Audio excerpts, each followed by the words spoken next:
In March 2003, Americans launched a military operation in Iraq. During the bombing of Baghdad, General Mohammed al-Rawi left his residence. He carried a notebook with important information, which he handed to one of his men. The general instructed his officers to wait for his signal at safe houses. When the situation in Baghdad changed, al-Rawi planned to regroup them. 4 weeks later, U.S. Army officer Roy Miller was carrying out an assignment from military leadership. His platoon was sent to inspect a warehouse supposedly holding weapons of mass destruction made by the Iraqis. Upon arrival, the Americans encountered locals entrenched in the factory, firing back.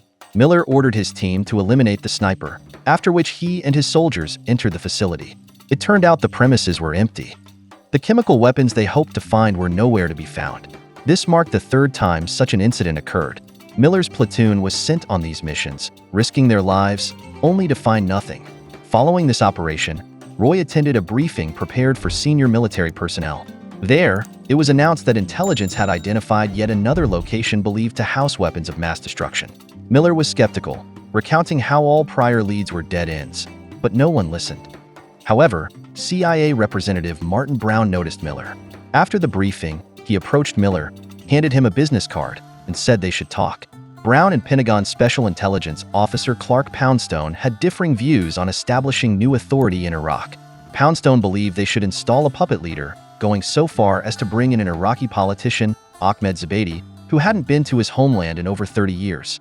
Brown doubted locals would accept Zubaydi, believing Iraq needed leaders with military control to stabilize the country. Brown was also intrigued by Poundstone's mysterious source, codenamed Magellan, who provided information on all the supposed WMD sites, none of which yielded results. The source, Magellan, interested not only Brown but also journalist Lori Dane, whose publications had stirred public interest in Iraqi weapons. However, her information came solely from Poundstone, and she hadn't communicated with the source directly. Meanwhile, Miller proceeded to another location to search for weapons. This time, they needed heavy machinery to dig into a storage site. Still, everyone understood they were unlikely to find anything. Meanwhile, an ordinary Iraqi man, who called himself Freddy, got into his car and noticed representatives of the ousted regime gathering at a nearby house. He realized these individuals were meeting with General al-Rawi, a man responsible for much of Iraq's suffering. Freddy, a patriot, wanted to see his country prosper, so he decided to inform the Americans about the meeting. Unfortunately, the soldiers didn't trust him, restrained him, and threw him to the ground. Miller intervened. After listening to Freddy's account, Miller assembled his soldiers and headed to the meeting location, taking Freddy along as a guide. When they arrived, al-Rawi managed to escape, but Miller spotted him. While several people were arrested, one of them, said Hamza, was found with the general's notebook. The notebook contained information about safe houses where al-Rawi's men were hiding, but it was encrypted. Hamza promised to help decipher it if Miller guaranteed his family's safety. At that moment, special forces led by Briggs arrived, taking all the detainees and attempting to seize the notebook. Miller secretly passed the notebook to Freddy, who escaped. When Briggs left, Freddy was pursued, but explained he was merely trying to hide the notebook. Later, Miller contacted Brown, informing him about al-Rawi and the notebook.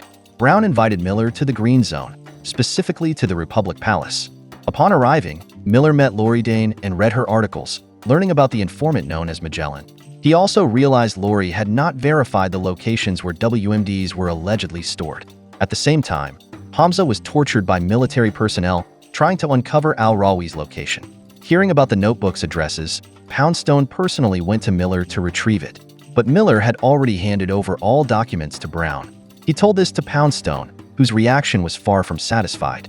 He subtly offered Miller a career boost in exchange for the notebook and Hamza's cooperation. Though Miller promised to consider it, he had already made up his mind. When Miller met with Brown, he learned how critical al-Rawi was. Without offering him leadership in Iraq, the general might retaliate against the Americans with the remnants of his army. Such a move would lead to chaos, thwarting the hopes of Miller and Freddy for Iraqi democracy. Furthermore, Miller and Brown needed to uncover who fed Poundstone the misinformation about WMDs that triggered the war. Brown sent Miller to the camp holding Hamza, instructing him to offer $1 million in exchange for silence. If Hamza refrained from revealing Poundstone's involvement, Brown would have more time to locate al-Rawi. After Miller left, Poundstone visited the CIA office and demanded all documents regarding al-Rawi under the guise of a presidential order. Brown had no choice but to comply. Poundstone gave the notebook to Briggs and ordered local military forces to locate and eliminate al-Rawi and his men. Miller arrived at the camp under the pretense of interrogating a minor criminal, ultimately seeking Hamza. However, Hamza barely managed to mention a meeting involving al-Rawi in Jordan before dying. Miller then approached Lori Dane to learn more about her source, Magellan. It turned out she had trusted Poundstone's word when publishing her articles about WMDs. This meant the U.S. had initiated the war based on the claims of a single individual. Lori revealed that a meeting between intelligence officers and Magellan had taken place in Jordan. Miller deduced that Magellan and al-Rawi were the same person.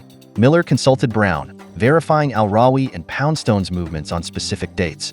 It all lined up. They were both in Jordan when the meeting with the source occurred. At that moment, news came of a raid on one of al-Rawi's safe houses. Although the general wasn't there, all his men were killed. Upon hearing this, Miller located the next address and headed there. Brown believed Poundstone wanted al-Rawi dead to cover up the fact that he had provided false intelligence about WMDs. When Miller arrived at the location, he managed to save one of al-Rawi's close associates and sent a message to the general, requesting a meeting.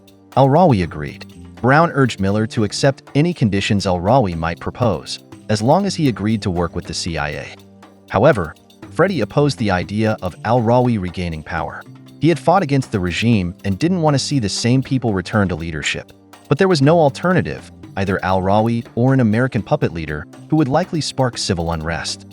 Meanwhile, Poundstone ordered Briggs to kill al-Rawi and take care of Miller if he interfered. Poundstone also organized a press conference announcing that al-Rawi and his allies were stripped of authority. Additionally, U.S. officials declared the dissolution of the Iraqi army. Watching this on television, al-Rawi realized it was a trap. He suspected Miller was luring him into an ambush and sent his men to capture him. Miller was abducted, but his soldiers noticed and called for backup. Briggs was notified and tracked the vehicles to one of al-Rawi's safe houses. At the same time, al-Rawi confronted Miller, revealing that during the meeting in Jordan, he had informed Poundstone there were no WMDs in Iraq. However, Poundstone ignored him, as the U.S. government needed a pretext to depose Saddam Hussein. While they spoke, Briggs and his team stormed the building. Hearing the Americans enter, al-Rawi ordered his men to kill Miller, then attempted to flee. Miller overpowered a guard and pursued al-Rawi, with Briggs following close behind. American forces monitored the chase from helicopters, which the Iraqis eventually shot down. Al-Rawi was cornered, and both Miller and Briggs closed in on him. Briggs managed to disarm al-Rawi, but was killed by one of the general's bodyguards. In response, Miller shot the attacker but spared al-Rawi, attempting to negotiate. At that moment, Freddie intervened and shot al-Rawi. Freddie had been shadowing the operation and decided to ensure al-Rawi never returned to power. Despite this, Miller chose not to arrest Freddie, understanding his motives. Upon returning to the Green Zone, Miller wrote a detailed report about everything he had uncovered during the operation. He personally handed a copy to Poundstone, who was unimpressed with Miller's candor. Yet, it no longer mattered. Saddam Hussein had been deposed. Meanwhile, Ahmed Zubeidi was meeting with representatives of Iraqi factions, signaling the imminent installation of a new leader. However, the meeting did not go as planned. Zubeidi was immediately dismissed as an American puppet, and the factions refused to negotiate with him. Lori Dane received an email from Roy Miller containing his report, which exposed the U.S. government's actions in Iraq. Miller also sent the report to leading journalists at major global publications. That's the end. Thank you for watching. See you next time.